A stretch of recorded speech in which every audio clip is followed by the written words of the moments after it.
नमस्कार दोस्तों। तो आज हम सबसे पहले पढ़ेंगे the fundamental unit of life, जिसको हम कॉमनली सेल्स भी बोल देते हैं। This is a very important chapter for your upcoming CDS, NDA as well as your CAPF examination.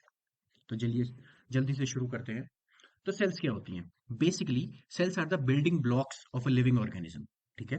Sales किसी भी टाइप बॉडी किसी भी टाइप की हो सकती है। यू ऑल नो यूनिसेल्युलर जिसमें एक ही बॉडी हो, जिसमें एक ही सेल हो, जिसमें मल्टी सेल्युलर जिसमें एक से ज्यादा हो। ठीक है। तो अब बात करते हैं कि सेल, ठीक है, ये किसने ढूंढा था? एक्चुअली में सेल को ढूंढा था रॉबर्ट हुक ने। ठीक है, ROBERT HOOKE। ठीक है। इसको रॉबर्ट हुक ने इनको बॉक्सेस बोला था। आप सबने देखा होगा ना honeycomb, you must have seen honeycomb structure. ठीक है, समथिंग लाइक दिस। तो बेसिकली हनीकॉम स्ट्रक्चर इसने जब देखा एक बॉडी में अपने थ्रू अपने अपने माइक्रोस्कोप के थ्रू, तो ही फाउंड दिस। ठीक है, तो इसने इसको सेल्स बोल दिया था। ठीक है। तो आप सबने आई बिलीव कि स्कूल में भी एक्सपेरिमेंट किए होंगे, जब हम हमको हमारी बायो के टीचर हमको बायो लैब में ले जाती हैं फॉर द फर्स्ट टाइम, और हमको माइक्रोस्कोप में हमें छोटे छोटे से स्ट्रक्चर्स दिखाए जाते हैं, तो दैट इज सेल। ठीक है। अब बात करते हैं जो सेल्स हैं वो फर्स्ट टाइम रॉबर्ट हुक ने डिस्कवर किए थे। ठीक है, और ये डिस्कवर किए गए थे 1665 में, but that is not important. ठीक है, if you are preparing for UPSC examinations, year is never important. ठीक है, ओनली दिस इज इम्पोर्टेंट कि किसने क्या खोजा था। ठीक है। अब इसके बाद क्या होता है? There was this scientist Leeuwenhoek. ठीक है, ल्यूवेनहुक, LEEUWENHOEK। ठीक है, देयर वाज दिस साइंटिस्ट। इसने थोड़ा एक इम्प्रूव्ड माइक्रोस्कोप लेके आया और उसने फ्री लिविंग सेल्स ढूंढे पॉन्ड वाटर में, छोटे से तालाब में। उसने वहां से पानी लिया, उसने उस पानी को अपने माइक्रोस्कोप में देखा, और भाई उसने देखा हाँ भाई यहाँ से तो यहाँ भी है। ठीक है। Then next comes Robert Brown. ठीक है, then next comes Robert brown.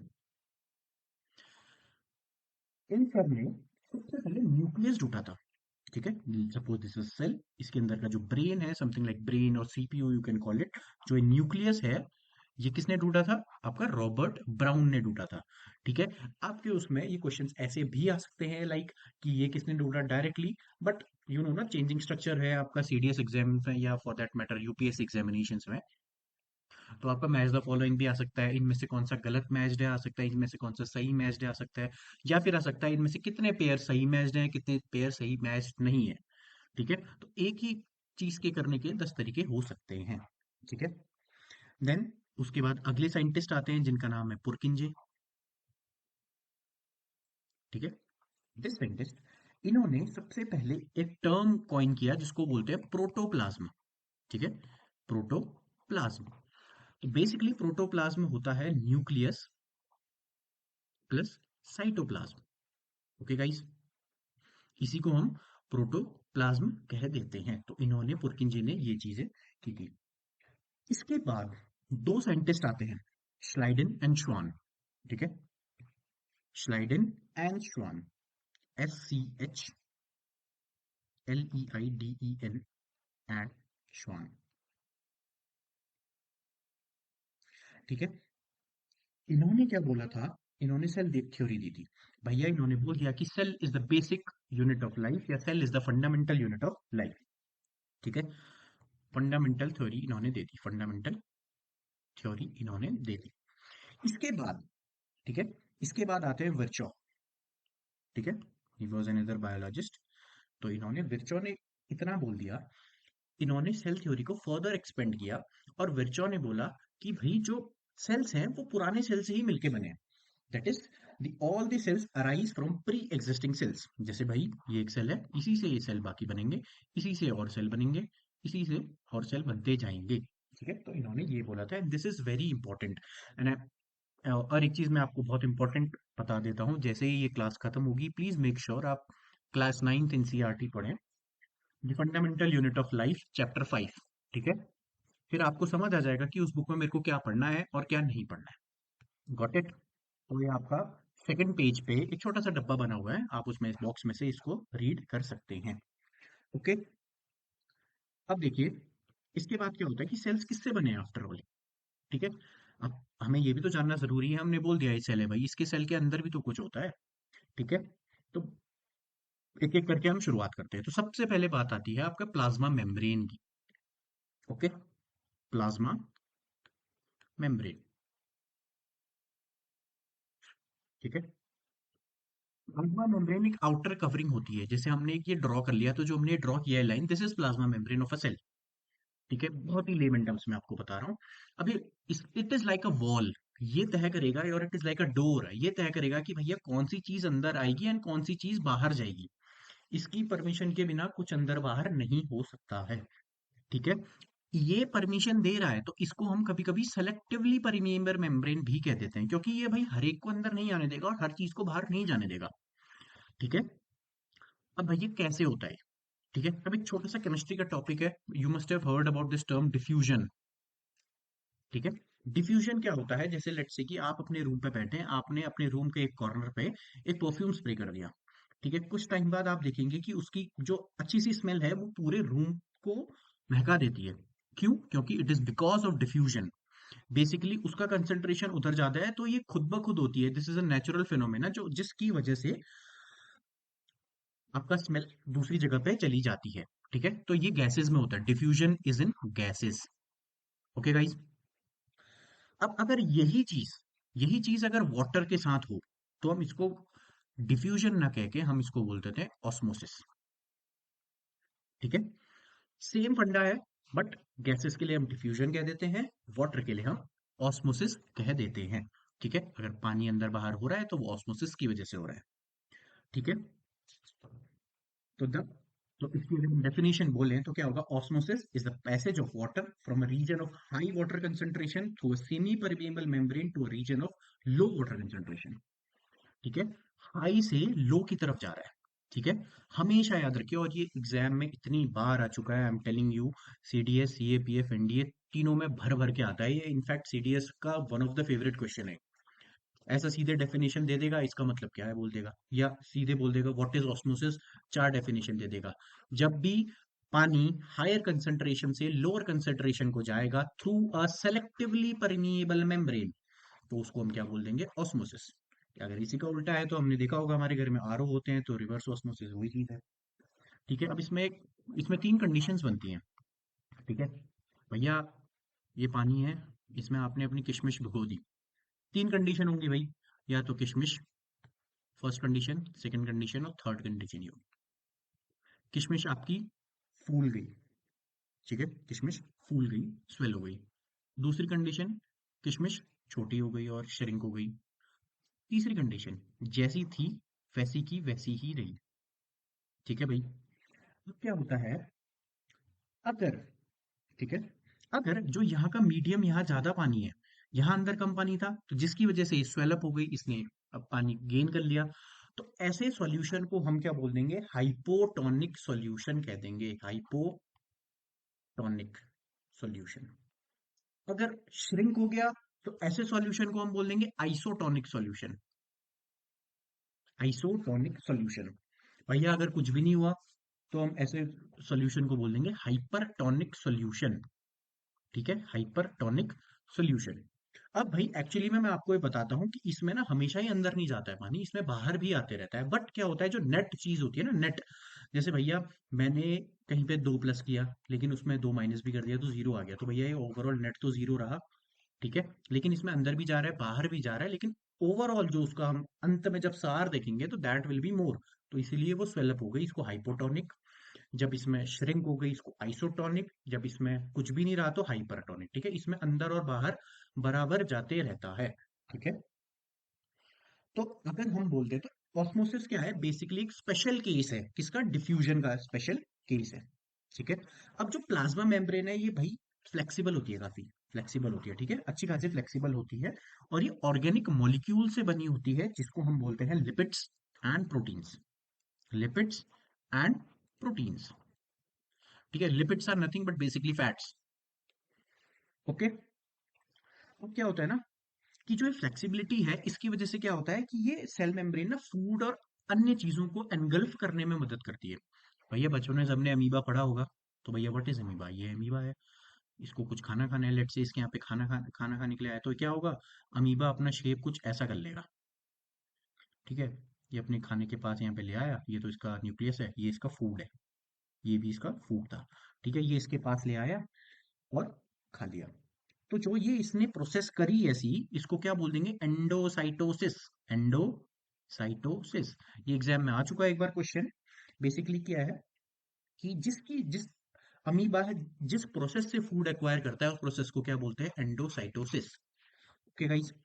अब सेकंड चीज जो आती है that is cell wall. Okay, cell wall, this is the second thing. सबसे पहले याद रखना, this is only in plants, this is not found in animals. ठीक है, एनिमल्स बोले तो हम भी, ह्यूमन बींग्स में भी नहीं मिलती है ना, कैट्स, डॉग्स, काव, बफेलो, एनीथिंग, उनमें नहीं मिलेगी, ओनली इन प्लांट्स। ठीक है। ये सेल वॉल बनी होती है सेल्यूलोज से, सेल्यूलोज से बनी होती है सेल वॉल। ठीक है। ये इसको स्ट्रक्चरल स्ट्रेंथ प्रोवाइड करता है। ठीक है, strength, you must have touched a plant, plant या अगर आप कोई ट्री टच करोगे तो यू फील ना कि इसके अंदर काफी स्ट्रेंथ है, वो बिकॉज ऑफ सेल वॉल है। ठीक है। अब क्या है कि भैया, ये दिस इज सेल वॉल। ठीक है, मान लिया जाए भैया ये सेल वॉल है, ये इसके अंदर पे क्या होगा, ये एक सेल होगा। ठीक है, ये प्लाज्मा मेम्ब्रेन हो गई, ये बाहर वाला क्या हो गया, सेल वॉल हो गया। अब भाई किसी कारणवश मान लिया जाए श्रिंकेज हो गया सेल का, भैया ये तो बिल्कुल दीवार है, ये अंदर पे हमने चटाई बिछाई है समझ लो। ठीक है। अब भाई कुछ ऐसा हो गया कि सेल वॉल इतनी हो गई लेकिन ये अपनी जगह पे रह गई, तो जो श्रिंकेज हुई है, इस फेनोमेना को बोलते हैं प्लाज्मोलिसिस। प्लाज्मोलिसिस। समझना है तो प्लीज रिवाइंड कर लीजिएगा, आपको समझ आ जाएगा। ठीक है। अब देखिए इसकी वजह से क्या होता है ना, सेल वॉल परमिट करती है प्लांट्स को, फंगाई को, बैक्टीरिया को to withstand very dilute hypotonic, you can say hypotonic solution without bursting. तो भैया अगर ये दीवार है, इसके अंदर हम सामान ठूसने में, तो ये कोशिश करेगा कि ये फटे ना सेल। अब ज्यादा हो गया तो that is a different case, but generally ऐसा होता है। अब थर्ड थिंग है न्यूक्लियस, वेरी इंपॉर्टेंट। इसको basically you can say CPU, you can also say the brain of the cell. ठीक है। अब भैया आपकी एनसीईआरटी में एक चीज दी हुई है कि अगर आपको कोई एक्सपेरिमेंट करना है, आपने कोई सेल लिया, आपने उसमें कुछ लगाना है जिसकी वजह से हम उसके न्यूक्लियस और बाकी चीजों को देख सकें, तो दैट इज आयोडीन सॉल्यूशन या सेफ्रोनिन सॉल्यूशन या आपका मिथाइलिन ब्लू सॉल्यूशन। ठीक है। आपके उसमें मैं आपको क्वेश्चन ओरिएंटेड पढ़ा रहा हूँ। तो बेसिकली क्या है, क्वेश्चन आ सकता है कि भैया अगर हमको सेल को स्टेन स्टेन करना है ताकि हम उसके अंदर की चीजें देख सकें, तो हम क्या यूज कर सकते हैं, आयोडीन सॉल्यूशन, सेफ्रोनिन सॉल्यूशन या मिथाइलिन ब्लू सॉल्यूशन। ठीक है। अब भाई what is nucleus, as I already told you, nucleus क्या है, सीपीयू है या ब्रेन है ऑफ द सेल। ठीक है, ये डबल लेयर्ड मेम्ब्रेन है भाई, मतलब इसके भाई let's say this is a nucleus, तो इसके बाहर पे भी दो मेम्ब्रेन होंगी, डबल लेयर्ड मेम्ब्रेन होंगी। ठीक है। तो समझ लिया जाए भाई कुछ ऐसी मेम्ब्रेन है, double layered membrane. Very important, exam में बहुत बार आ चुका है, which one of the following parts has double layered membrane, तो यू विल टिक न्यूक्लियस। ठीक है। न्यूक्लियस के अंदर होते हैं क्रोमोसोम्स, क्रोमोसोम्स होते हैं। ठीक है। न्यूक्लियस के अंदर क्रोमोसोम्स होते हैं जो रॉड शेप स्ट्रक्चर होते हैं, रॉड शेप स्ट्रक्चर्स में होते हैं। ठीक है, इनमें इंफॉर्मेशन होती है जिसकी वजह से जो फीचर्स हैं पेरेंट्स के, वो जाते हैं नेक्स्ट जनरेशन में in the form of DNA. DNA का फुल फॉर्म क्या होता है, deoxy ribo nucleic acid. There is this other thing also known as RNA, ribo nucleic acid, but यहाँ हम डीएनए के साथ कंसर्न है, समथिंग लाइक दिस, बच्चों ने सबको बनाने का शौक होता है, समथिंग लाइक दिस। ठीक है, दैट इज डीएनए। ठीक है। क्रोमोसोम्स किससे बने होते हैं, डीएनए प्लस प्रोटीन से बने होते हैं। ठीक है, डीएनए प्लस प्रोटीन से क्रोमोसोम्स बने होते हैं और ये न्यूक्लियस के अंदर होते हैं। ठीक है। जब सेल डिवाइड नहीं हो रहा होता है, रिमेंबर वन थिंग, जब हम बायोलॉजी में डिवाइड की बात करते हैं तो उसका मतलब होता है मल्टीप्लाई। ठीक है, यानी कि जब सेल बढ़ रहा होता है, फैल रहा होता है। ठीक है। तो जब सेल डिवाइड नहीं होता है तो जो ये क्रोमोसोम है ये क्रोमैटिन के तौर पे होता है, क्रोमैटिन। बेसिकली क्रोमैटिन क्या होता है, धागे की तरह से, एंटेंगल्ड थ्रेड। ठीक है, कभी पहले के टाइम पे if you would have used वो वाले क्या कहते हैं, वो तार वाले ईयरफोन्स ना, तो देखा होगा ना वैसे गुच्छे की तरह हो जाते थे, तो एंटेंगल्ड होने ही कहते हैं। ठीक है। ठीक है, लेकिन जब होने लग जाता है, सेल डिवाइड हो रहा होता है, तो वो क्या होता है, सेल क्या होता है, क्रोमेटिन मटेरियल ऑर्गेनाइज हो जाता है अपने आप क्रोमोसोम्स में। ठीक है। तो न्यूक्लियस एक सेंट्रल रोल प्ले करता है सेल्यूलर रिप्रोडक्शन में, जिसकी वजह से एक सिंगल सेल डिवाइड होगा और दो सेल में बनेगा। ठीक है, यही डिवीजन होता है जिसको बेसिकली मल्टीप्लाई होता है। ठीक है। ठीक है, तो कुछ ऑर्गेनिजम्स होते हैं जैसे बैक्टीरिया। ठीक है, bacteria is a prime example, जिसमें ना न्यूक्लियर रीजन वेल डिफाइंड नहीं होता है। Nuclear region is not well defined. Nuclear region is not well defined. ठीक है, तो इस अनडिफाइंड न्यूक्लियर रीजन को हम न्यूक्लियोइड कह देते हैं। न्यूक्लियोइड, हमारे उसमें तो न्यूक्लियस कहेंगे बट इनके उसमें न्यूक्लियोइड कहते हैं। ठीक है। अब इन इन इन इन न्यूक्लियोइड में ना, इन जैसे ऑर्गेनिजम्स में सेल ये न्यूक्लियर मेम्ब्रेन भी नहीं होती है। तो न्यूक्लियर मेम्ब्रेन भी नहीं होगी। ठीक है, तो इन जैसों को हम प्रोकैरियोट्स कह देते हैं। क्या कह देते हैं? प्रोकैरियोट्स। तो बेसिकली प्रोकैरियोट्स क्या होता है, आप इसको ऐसे याद रखिए, प्रो मतलब पुराना। भैया आप इसको नए तरीके से बिल्कुल मत याद करिए, आईफोन 14 प्रो, 15 प्रो। प्रो माने लेटेस्ट नहीं, बायो में पुराना। प्रो, कैरी मतलब, कैरियोट्स मतलब न्यूक्लियस। ठीक है, प्रो मतलब पुराना, कैरियोट्स मतलब न्यूक्लियस, पुराने न्यूक्लियस वाले। ठीक है, तो अब इसी का उल्टा अगर हम बात कर लें, जैसे जिनके पास न्यूक्लियर मेम्ब्रेन है, तो वो क्या हो जाएंगे? यूकैरियोट्स। यू माने नया, कैरियोट्स माने आपका न्यूक्लियस। ठीक है, यूकैरियोट्स कौन है? हम जैसे प्लांट्स हो गए, एनिमल्स हो गए, ह्यूमंस हो गए, dogs, cats, cows, bull, buffalo, etcetera etcetera. और बैक्टीरिया एंड समकक्ष टाइप के ऑर्गेनिजम्स, दे आर प्रोकैरियोट्स। ठीक है, अब बात करते हैं साइटोप्लाज्म की। ठीक है, cytoplasm, this is cell, this is nucleus. तो जो ये बाकी का एरिया है जिसको मैं डैश से रिप्रेजेंट कर रहा हूँ, ये यहाँ पे एक काइंड ऑफ लिक्विड सा स्ट्रक्चर होता है, तो जिसको हम बोल देते हैं फ्लूइड। ठीक है, यही साइटोप्लाज्म है। यहीं पे पूरी दुनिया है जिसमें ये सब बसे हुए हैं। ठीक है, तो सेल ऑर्गेनील्स क्या होते हैं? सब यही होते हैं। सेल ऑर्गेनील्स बोले तो जो न्यूक्लियस के अलावा है, जैसे अभी हम आगे पढ़ेंगे, एंडोप्लाज्मिक रेटिकुलम हो गया, गोल्जी एपरेटस हो गया, वगैरह वगैरह, सब यहीं पे होते हैं। ठीक है, जो ये सेल, हमने इसमें पढ़ा ना, इसमें डबल लेयर्ड मेम्ब्रेन होती है। तो ऐसे ही हर उसमें अपनी अपनी सिंगल या डबल लेयर्ड मेम्ब्रेन होगी अपनी अपनी सेल ऑर्गेनील्स में। बट ये किस में होगी? सिर्फ और सिर्फ यूकैरियोट्स में होगी। प्रोकैरियोट्स में नहीं होगी, क्योंकि हमने पढ़ लिया था, क्योंकि उनके पास वेल डिफाइंड न्यूक्लियर रीजन नहीं होता है, इसलिए उन्हें न्यूक्लियोइड कहते हैं। ठीक है, अब ये बात ध्यान से सुनिए, the sentence which I am repeating over here, viruses lack any membrane and hence do not show any characteristics of life until they enter a living body and use its cell machinery to multiply। ठीक है, ये काफी important question है, important line है। ठीक है, virus के पास ना खुद की कोई मेम्ब्रेन नहीं होती है, इसलिए उनके पास कोई लाइफ के कैरेक्टर्स नहीं होते। बट अगर वो किसी दूसरे की बॉडी में चले जाए, तो जिसकी वजह से क्या होता है, they take up their their host machinery. मतलब लेट्स से कि मेरे अंदर कोई वायरस चले गया, तो वो मेरी मशीनरी को यूज करेगा और अपना काम करते जाएगा। ठीक है, अब बात करते हैं नेक्स्ट चीजें जो है सेल ऑर्गेनील्स। ठीक है, सेल ऑर्गेनील्स। ठीक है, तो सबसे पहले है भाई E R. Basically what is E R? Endoplasmic reticulum. Endoplasmic reticulum. ठीक है, एंडोप्लाज्मिक रेटिकुलम भी दो टाइप का होता है, एक होता है आर ई आर, एक होता है S E R. R E R में क्या होगा? रफ हो जाएगा। एस ई आर में क्या हो जाएगा? स्मूथ हो जाएगा। ठीक है, ई आर मतलब एंडोप्लाज्मिक रेटिकुलम, यानी कि rough endoplasmic reticulum and smooth endoplasmic reticulum. भाई आरईआर को हम रफ क्यों कहते हैं? क्योंकि जब हमने इसको माइक्रोस्कोप के अंदर देखा तो ये काइंड ऑफ रफ सा दिखा, क्योंकि इसके सरफेस पे कुछ पार्टिकल्स अटैच थे जिनको हम राइबोसोम्स कहते हैं।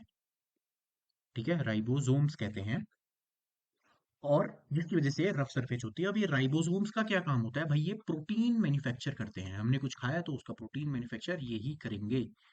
ठीक है, प्रोटीन मैन्युफैक्चर कौन करेंगे? राइबोसोम्स करेंगे। और ये किसमें अटैच होते हैं? आरईआर में, इसलिए इनको आरईआर बोल देते हैं। ठीक है, अब जो ये प्रोटीन मैन्युफैक्चर हुआ ना, ये हर जगह जाएगा इधर से उधर, किसके थ्रू? आरईआर के थ्रू ही जाएगा, या एंडोप्लाज्मिक रेटिकुलम के थ्रू ही जाएगा। तो बेसिकली ये डिलीवरी बॉय है। ठीक है, अब एसईआर क्या काम करता है भाई? एसईआर काम करता है फैट्स या लिपिड्स बनाने में, जो सेम चीज है। फैट्स या लिपिड्स का मैन्युफैक्चरिंग कौन करता है? एसईआर। ठीक है, अब जो ये चीज होती है ना, जिसकी वजह से ये जो यहाँ से देखिए, यहाँ से प्रोटीन आया, यहाँ से फैट्स आ गया। भाई अभी हमने जस्ट पहले पढ़ा था, प्रोटीन प्लस फैट्स क्या बनाते हैं? सेल मेम्ब्रेन बनाते हैं। भाई सेल मेम्ब्रेन किससे बना है? प्रोटीन प्लस फैट से। तो इसी प्रोसेस को हम क्या बोल देते हैं? Membrane biogenesis. मेम्ब्रेन बायोजेनेसिस, यानी कि प्रोसेस इस वजह से some of these proteins and lipids help in building the cell membrane. This process is known as membrane biogenesis. ठीक है. And yes, another very important function of SER is कि ये हमारे लिवर में होता है और जिसकी वजह से ना क्रूशियल रोल प्ले करता है detoxifying many poisons and drugs. ठीक है, detoxify many poisons and drugs. ठीक है. अब बात करते हैं नेक्स्ट, इसका नाम है अगली सेल ऑर्गेनेली का नाम है गोल्जी एपरेटस.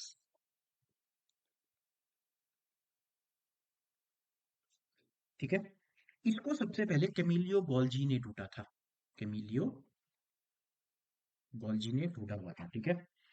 तो ये क्या है? System of membrane bound vesicles arranged approximately parallel to each other in stacks called cisterns. Cisterns kind of ऐसे ऐसे करके रखे रहते हैं. ठीक है. These are what? Golgi apparatus. ठीक है. इसका काम होता है स्टोरेज करना, मॉडिफिकेशन करना और पैकिंग का काम होता है वेसाइकल्स में. कभी कभी कभी कभी इसका एक और काम भी हो जाता है, कॉम्प्लेक्स शुगर बनाता है सिंपल शुगर से. सिंपल शुगर से कॉम्प्लेक्स शुगर बनाने का काम भी गोल्जी एपरेटस का है. उसके अलावा स्टोरेज, मॉडिफिकेशन और पैकिंग का काम. ठीक है. भाई ऊपर वाले का काम क्या था? डिलीवरी करना. इसका काम पैक करना. जो ये जो आपके घर पे मान लीजिए जैसे पार्सल आते हैं, जो पार्सल काम करना है वो डिलीवरी बॉय कर रहा है, वो एंडोप्लाज्मिक रेटिकुलम हो गया. लेकिन जो दुकान में बैठ के उसको पैक कर रहा है वो गोल्जी एपरेटस हो गया. ठीक है. अगला आता है थर्ड, लाइजोसोम्स. ठीक है. ये वेस्ट डिस्पोजल सिस्टम है. बेसिकली दीज आर नगर पालिका.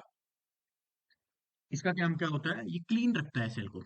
कैसे क्लीन रखेगा भाई? जो गंदगी आएगी इसको यूज करेगा, अपना तरीका है जो भी इसका तरीका है वो यूज कर लेगा. ठीक है. ये क्या करता है? इसका एक सबसे इंपॉर्टेंट काम होता है, सॉरी, इसका एक सबसे आई एम सो सॉरी, इसका एक सबसे इंपॉर्टेंट डेजिग्नेशन है. इसको बोलते हैं सुसाइडल बैग्स भी बोलते हैं कभी कभी. Suicidal bags. ठीक है. Suicidal bags of a cell क्यों बोलते हैं इसको? क्योंकि कभी कभी क्या होता है ना, जब सेल बहुत बीमार हो गया और it is not able to recover, तो ये फट जाएगा. क्योंकि इसके अंदर ना काफी पावरफुल डाइजेस्टिव एंजाइम्स होते हैं जिसकी वजह से कुछ भी पचा लेता है. It can digest anything. ठीक है. तो भाई ये फट गया तो जिसकी वजह से क्या होगा? सेल अपने आप में ही मर जाता है. अब जो ये एंजाइम्स हैं, ये जो ये बिल्कुल स्ट्रॉन्ग पावरफुल डाइजेस्टिव एंजाइम्स हैं, ये बनाता कौन है? ये आर ई आर बनाता है. Remember this. ठीक है. आर ई आर क्या बनाता है? एंजाइम्स बनाता है फॉर लाइजोसोम्स. ठीक हो गया. ये एग्जाम में आ चुका है. सुसाइडल बैग्स किसे कहते हैं? तो लाइजोसोम्स को कहते हैं. ठीक है. The next one is, fourth one is क्या? माइटोकॉन्ड्रिया. बचपन से सब बोलते हैं भाई क्या? Mitochondria known is the powerhouse of the cell. ठीक है भाई, ये बिजली घर है हमारा. ये हमारे लिए बिजली बना के देगा, बेसिकली एनर्जी बना के देगा जिसकी वजह से हम काम कर रहे हैं. ठीक है. ये एनर्जी बनाता है इन the form of ATP, adenosine triphosphate. ये भी एग्जाम में आ चुका है आपका. ठीक है. कि किस एनर्जी करेंसी क्या होती है हमारी बॉडी की? तो एटीपी है. ठीक है. T, adenosine triphosphate. ठीक है. तो माइटोकॉन्ड्रिया के भी दो कवरिंग होती हैं, जस्ट लाइक न्यूक्लियस. ठीक है. जैसे हमने पढ़ा था अभी तक कि न्यूक्लियस की दो होती हैं, तो इसकी भी दो होती हैं. ठीक है. जो आउटर मेम्ब्रेन है वो पोरस होती है. पोरस मतलब छिद्र वाली होती है. ठीक है. Something like this. जो अंदर वाली होती है वो डीपली फोल्डेड होती है. Something like this. मेम्ब्रेन बना रहा हूँ. ठीक है. मैं बाहर की, और ये अंदर क्या हो गया? माइटोकॉन्ड्रिया हो गया. अब जो ये फोल्ड्स हैं, इन्हीं की वजह से एटीपी जनरेटिंग केमिकल रिएक्शंस होती हैं और ये काफी लार्ज सरफेस प्रोवाइड कर देती है. भाई अगर आप किसी चीज को फोल्ड करके रखोगे तो कम जगह लेगा, लेकिन उसका एरिया तो ज्यादा होगा ऑब्वियसली. ठीक है. तो जिसकी वजह से क्या होता है? ये एटीपी जनरेट करता है.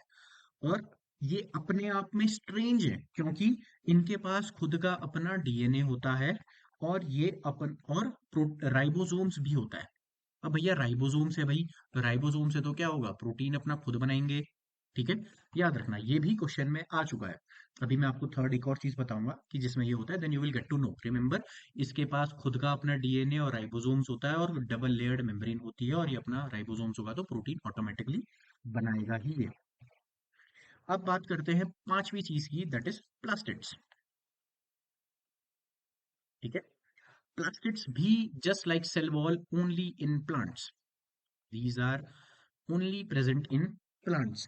ठीक है. प्लास्टिड्स भी दो टाइप के होते हैं, क्रोमोप्लास्ट, ल्यूकोप्लास्ट. ठीक है. क्रोमो मतलब कलर, ल्यूको मतलब ब्लैक एंड व्हाइट. ठीक है भाई। अब जिसमें कलर होगा वो क्रोमोप्लास्ट हो जाएगा, जस्ट लाइक क्लोरोफिल। ठीक है, क्लोरोफिल भी क्या है, काइंड ऑफ, मतलब जिस प्लास्टिड्स में क्लोरोफिल होगा वो क्लोरोप्लास्ट हो जाएगा। Plastids contain in the pigment chlorophyll are known as chloroplast. ठीक है, ल्यूकोप्लास्ट क्या होते हैं, ये प्राइमरी ऑर्गेनेल्स होते हैं जिसमें स्टोरेज होती है। ठीक है, स्टोरेज होगी इसमें, किस चीज की, स्टार्च की, ऑयल की, प्रोटीन के ग्रेन्यूल्स की, वगैरह वगैरह। यस। अब इंपॉर्टेंट चीज जो मैं बताने जा रहा हूँ, just like mitochondria and nucleus, इनके पास अपना खुद का डीएनए होता है, प्लस राइबोसोम्स होते हैं। अब भाई राइबोसोम्स होंगे तो क्या होगा, प्रोटीन खुद बनाएंगे अपना भाई ये। तो रिमेंबर, तीन चीजें अभी तक हमने पढ़ ली, क्या क्या, न्यूक्लियस, फिर माइटोकॉन्ड्रिया, फिर प्लास्टिड्स। इन तीनों के पास अपना अपना क्या होता है भाई, न्यूक्लियस होता है, सॉरी, अपना अपना प्रोटीन होता है, अपना अपना डीएनए होता है, और राइबोसोम्स होते हैं। ठीक है। Sixth, vacuole. Vacuoles are nothing but storage sacs. ठीक है, ये स्टोरेज का काम करते हैं। भी एनिमल सेल्स में ना काफी, let's say this is an animal cells and this is a plant cell, अब इसमें बाहर से सेल वॉल भी होगी भाई। तो वैक्यूल इतना सा होगा, बट इसमें काफी बड़ा होगा वैक्यूल, मतलब ये 50 to 90% जगह ले लेता है प्लांट में, तो होगा दोनों में, but more prevalent in plant cell. Animal cell में कम होगा, प्लांट सेल में ज्यादा होगा, क्योंकि भाई हम अपना खाना खुद नहीं बनाते, हम दूसरों से लेते हैं अपना खाना ना। बट प्लांट्स अपना खाना खुद बनाते हैं, तो क्या होता है कि उनको जरूरत है अपना खाना स्टोर करने की, दैट इज वाई उनका बड़ा होता है वैक्यूल। तो हमने अभी लगभग 25 मिनट में ये सब कवर अप कर लिया है। एंड प्लीज इसको लगभग 1.5 या 2x में देखिए, तो आपको फटाफट से कवर अप हो जाएगा। And please read class 9th 5th chapter. ठीक है, अब तो आपको मुश्किल, अब आपको पता है कि इसमें क्या पढ़ना है क्या नहीं पढ़ना, तो आप फटाफट से 15 मिनट में आप बुक भी कवर अप कर लेंगे। ठीक है, okay, good luck for your exams.